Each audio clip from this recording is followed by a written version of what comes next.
Subaybayan ang mga pinakahuling kaganapan sa loob at labas ng ating lalawigan. Oras-oras, araw-araw, sariwa, mahalaga, naglalagablab na mga balita. Huwag palampasin. Abangan sa radyo natin. Hatid sa inyo ng pinagkakatiwalaang radyo natin Ormin News Team. Top of the Hour News!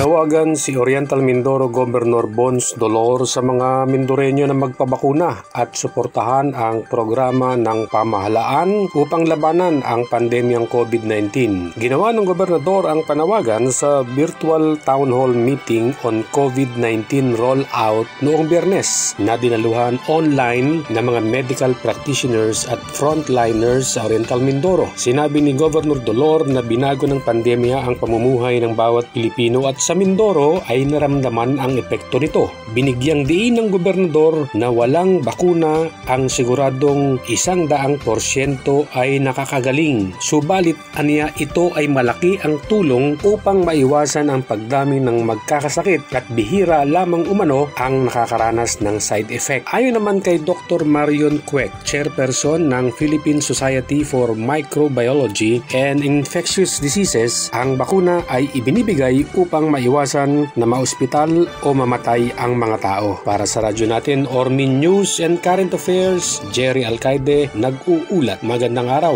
Oriental Mindoro. Radyo natin.